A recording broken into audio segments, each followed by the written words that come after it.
Hello everyone, and welcome to this week's episode of Pulp Crazy. I'm your host, Jason Aiken.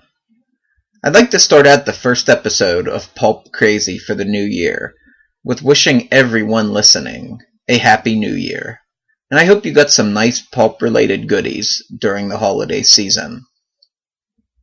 In this week's episode, I will be discussing a pulp-themed comic book collection, Five Ghosts, Volume 1, The Haunting of Fabian Gray. It is written by Frank J. Barbiere, and the art is by Chris Mooneyham. S.M. Vidaurri and Lauren Affe are the colorists. The logo and graphic design are by Dylan Todd. It is published by Image Comics. Five Ghosts Volume 1, The Haunting of Fabian Gray was published in 2014, and it collects 5 ghosts, issues number 1 through 5. The regular price for this collection is only $9.99, which is cheaper than buying these in individual issues.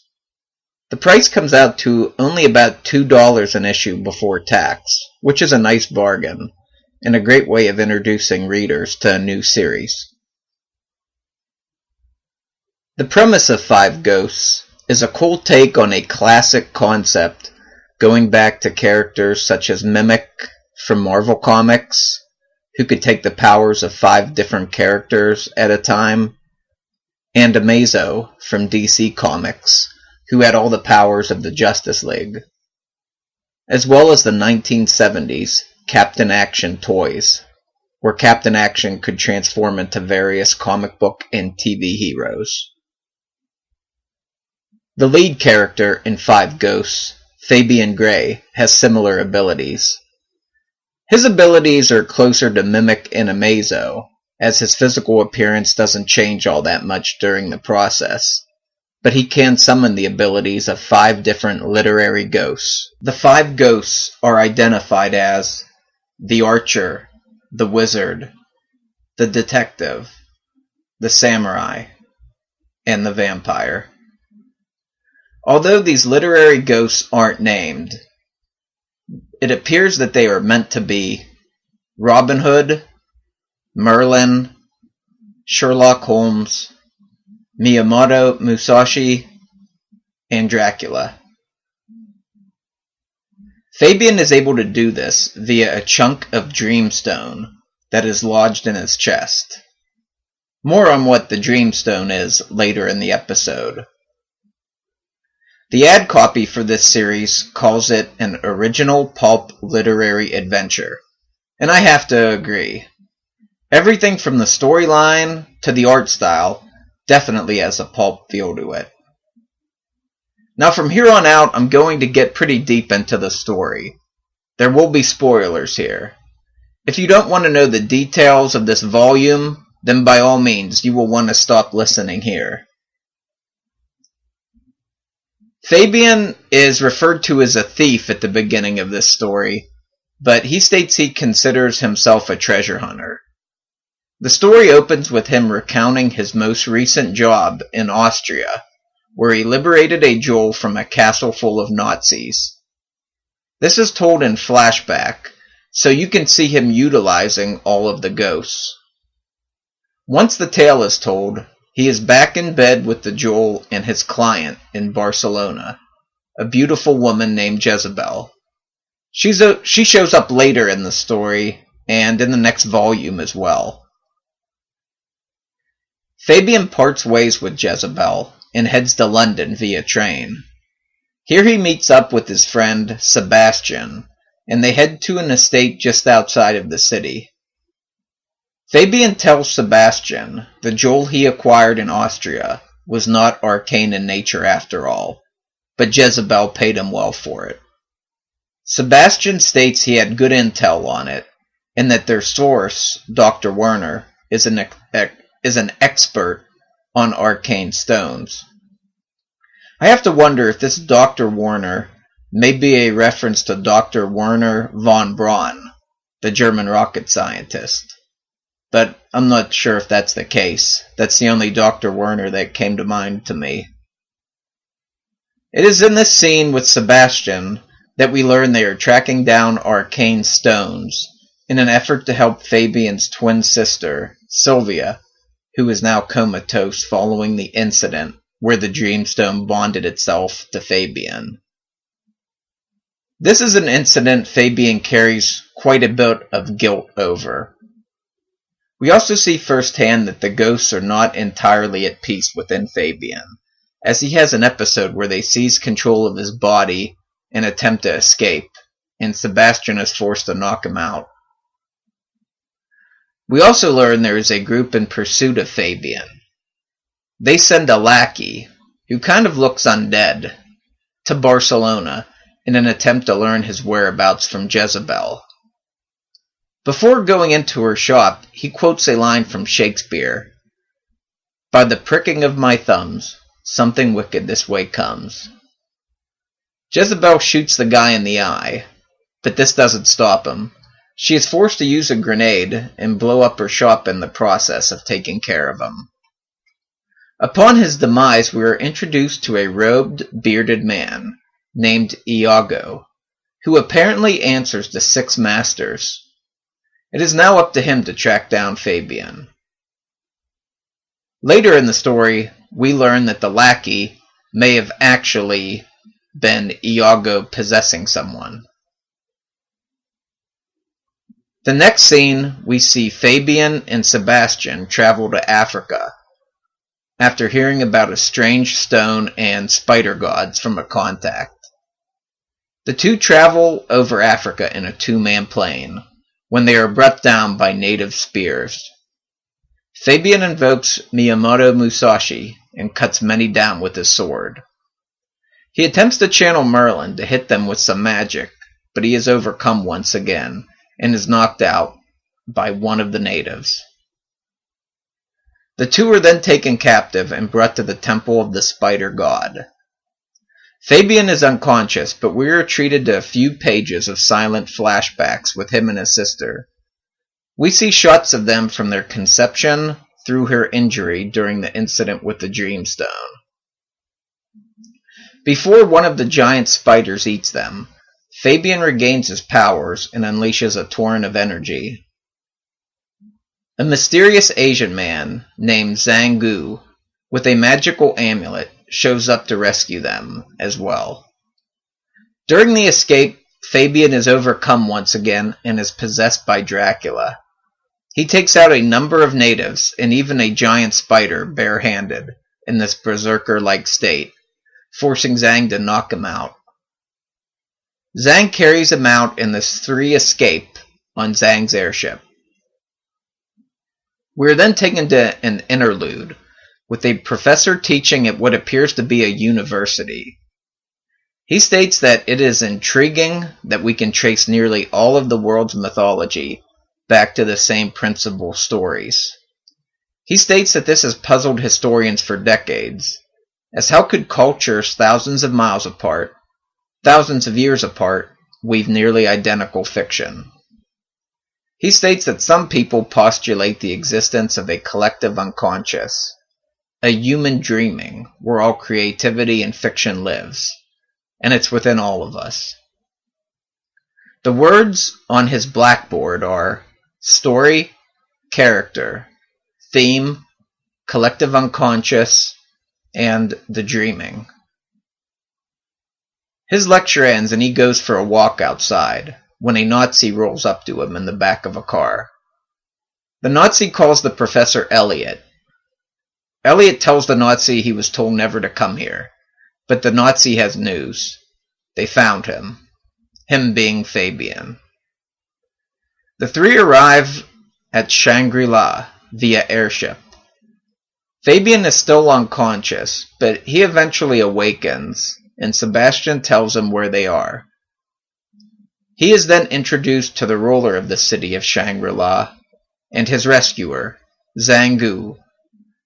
Zhang Gu recites information about the Dreamstone. The Dreamstone is pure crystallized story. They are dreams that have taken shape and serve as a conduit to the dreaming. The dreaming is the pool of unconscious energy wherein all fiction is contained. every idea, every myth, and every story, in the most pure form. When energy drawn from the dreaming coalesces on the Earth's plane, it is Dreamstone that takes shape. To some they are myths, but to others they were jewels of immense power that can grant one's desires and even extend life. While Miyamoto Musashi was a real person, there have been many literary takes on him, which explains why he would be in the dreaming. The same could be said for Dracula, to a lesser extent, as in the books I guess he was previously the historical Vlad the Impaler. However, Zhang also tells Fabian that such gifts always come with a price. He tells Fabian the jewel he wears around his neck is a dreamstone as well, which he acquired when he was an adventurer and came upon the abandoned city of Shangri-La a number of years ago. He found the stone, and with it the spirit of Zhang Gu, the guardian of the Forgotten City. When he discovered the stone, he pulled the spirit of Zhang Gu into Earth's realm. His old identity was washed away, and he became Zhang Gu, the guardian of dreams. The city also took shape around him. Zhang tells Fabian he has never seen an integration with stone and host, as Fabian has, for his dreamstone is fused into his chest. Zhang tells Fabian that others are attuned to the dreaming, and he may have already attracted some unwanted attention. He tells Fabian that there is something unnaturally potent about his dreamstone. Fabian admits to him that he did pay a price when it bonded to him, alluding to his sister being injured. Zhang says Fabian's powers are undoing him. The stone is deteriorating his physical being as well as his soul. Luckily, beneath the city is a special spring with restorative properties that could aid Fabian in controlling the stone's powers. While Zhang is talking, one of his attendants changes her appearance into the same type of corpse-like being as the one who attacked Jezebel in Barcelona. She grabs Zhang by the throat and threatens Fabian. Fabian, despite knowing the harm it would cause to him, invokes Miyamoto Musashi, cuts her arm off, and decapitates her, saving Zhang. Fabian then collapses, but Zhang and Sebastian take him down to the spring, where Fabian comes around. According to Zhang, as with all things mystical, there is a risk, and Fabian must go into the spring willingly. Fabian thinks of his sister and agrees without hesitation. While in the spring, he will undergo a series of trials from the 5 literary ghosts in his body that he must pass. While Fabian is undergoing the trials, Iago attacks Shangri-La on the back of a Eastern-looking dragon, kind of the serpentine variety. He quotes Shakespeare once again. "Hell is empty, and all devils are here." Appropriately, his dragon breathes hellfire. It is here where the characters split apart for a bit, with Fabian undergoing his trials in the spring, and Zhang battling Iago, with Sebastian looking on. Fabian's first trial is by Robin Hood, and takes place in a forest. He saves a fox, who at times has his own face for a bit, from a trap. He then uses the trap to shut the mouth of an attacking bear. I took away that this shows Fabian's compassion and ingenuity. Robin Hood says only one word: pass. The second trial is with Sherlock Holmes, and takes place in Victorian London. Fabian is in a room, where he comes across a corpse sitting in a chair. Rats are on the corpse, but then more appear on the floor, and start to cover his lower body. He jumps out of the window onto the street. He thinks this is a nightmare, but then he spots Holmes on the corner of the street, and he realizes that this is a test. The ground starts to rumble, and a stone giant that looks like him chases after him. He spots the address of 221B, Baker Street, and runs into the door. Holmes says, "Pass." I didn't really get the point of this trial, but I guess it shows his deductive reasoning, as he knew what the point of the trial was. His third trial was with Merlin. This takes place in Merlin's lair, most likely in the basement of a castle. Another spirit is there too. I'm assuming it's Morgan Le Fay. She is the only one that speaks. She is able to answer only 3 questions for Fabian. Fabian asks her what is the place. She tells Fabian he is actually in the dreaming, on trial by the very spirits he contains in the 5 shards embedded in his chest. He asks her what they are, and Merlin appears behind her silently. She tells him they are pure creative energy, ghosts from the dreaming. They are not pleased to be imprisoned within Fabian's body. She says he can earn their compliance, but he has to prove his worth. The ghosts take shape from man's stories, and they are a reflection of our fiction. He asks her what this trial is, and what they ask of him. She says he must show them magic. Merlin whispers a riddle into Morgan Le Fay's ear, and she recites it for Fabian. Fabian gets upset as he's not able to solve it right away, but he eventually realizes the answer. I took away that this trial showed Fabian's intelligence. Merlin utters his only line, "Pass." Fabian's 4th trial takes place in the Japanese countryside, and is with Miyamoto Musashi. These pages are a silent fight scene, where he defeats an armored samurai warrior, and spares his life when he is at his mercy. He bows, and Musashi then materializes from the armor, and says, "Pass."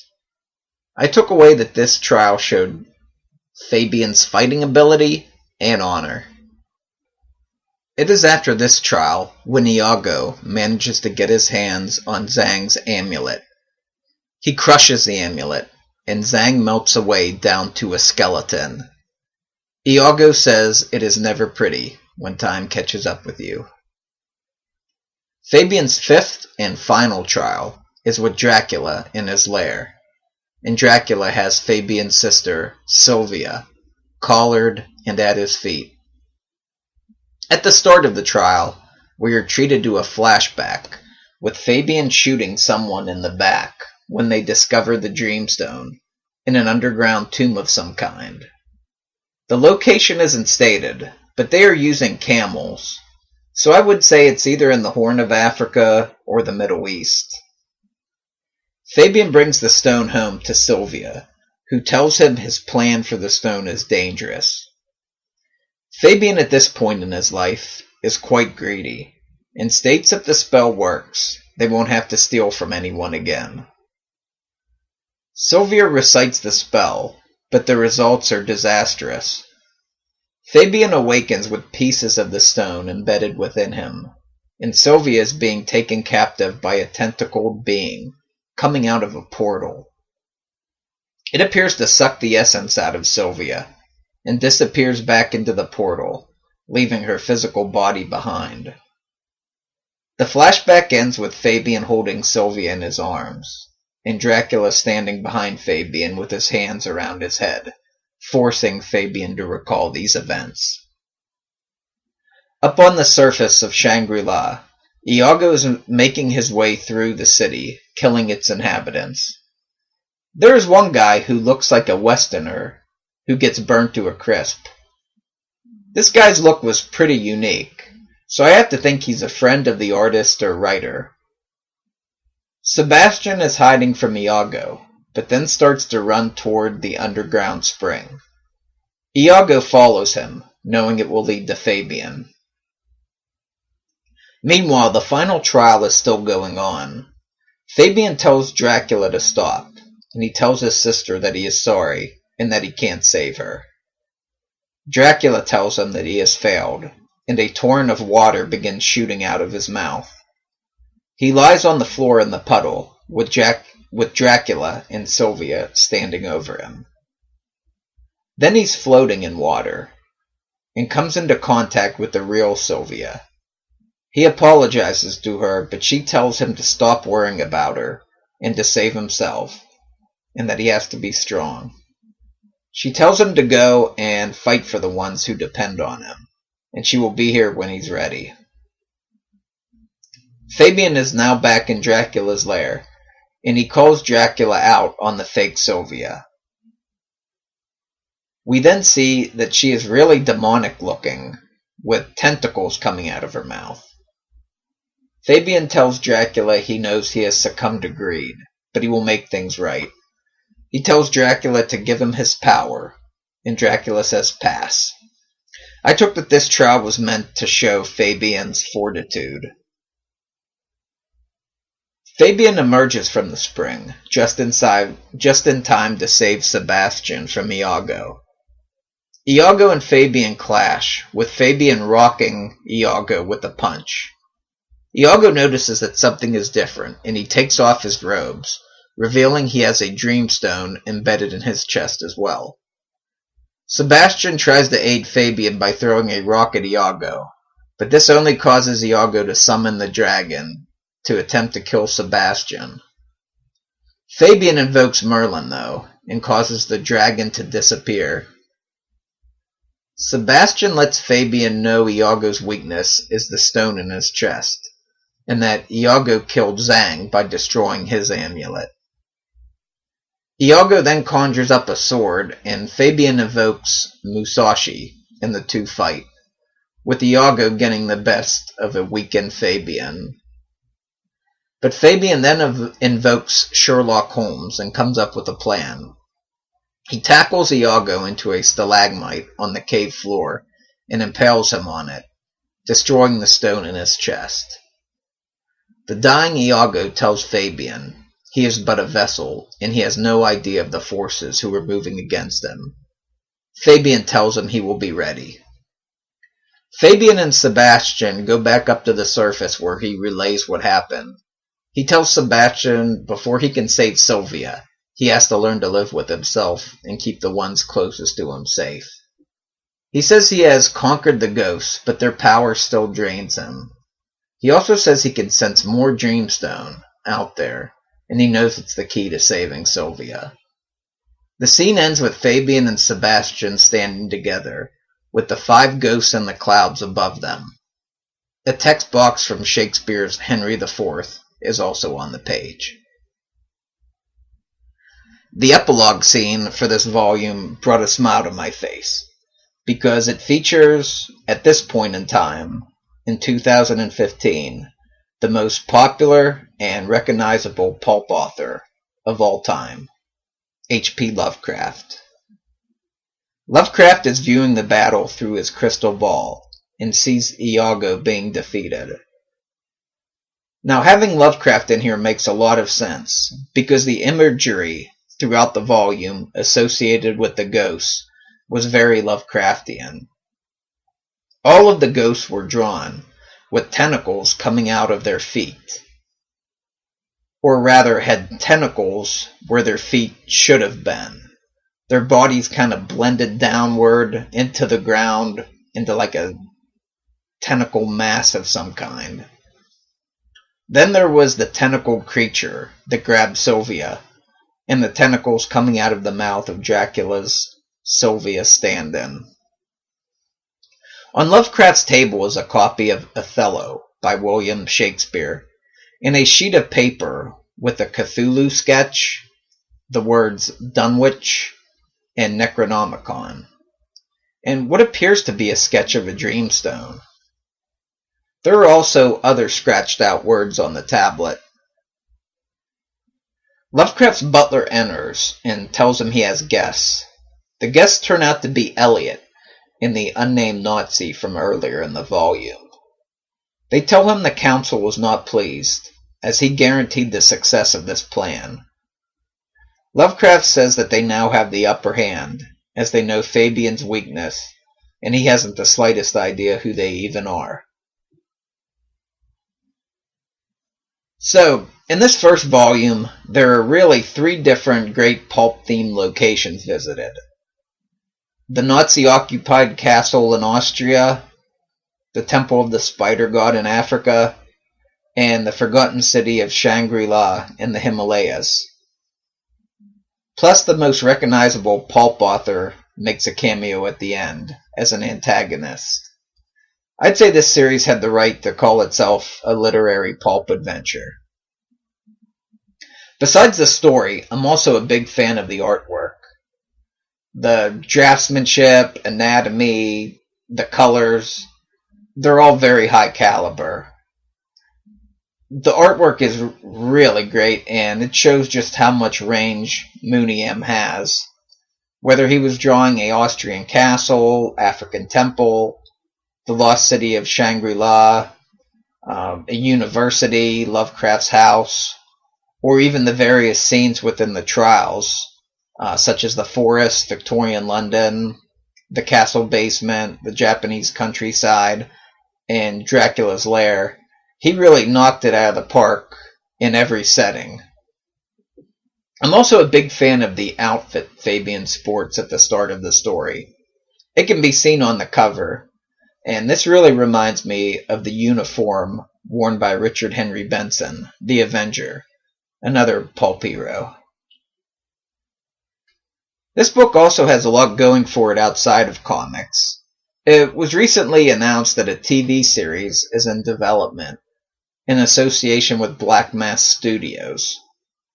And there's another pulp connection, as the studio shares the name of a classic pulp magazine, Black Mask Magazine. There's a second collection out entitled 5 Ghosts Volume 2, Lost Coastlines. I've purchased it, but have not finished reading it quite yet. When I do, I'll do another review and discussion of that as well. I can say one thing though, the art and packaging are just as gorgeous as Volume 1. You can tell great care has gone into the design work of these collections. If 5 Ghosts sounds like something up your alley, check the links in the show notes to where you can purchase the books. Well, that's it for this week's episode of Pulp Crazy. Pulp Crazy is located at pulpcrazy.com. I'm at Pulp Crazy on Twitter and facebook.com/pulpcrazy. My YouTube channel is located at youtube.com/pulpcast. You can also email me at pulpcrazy@gmail.com. Thanks for watching, and Happy New Year, everyone. I'll see you next time.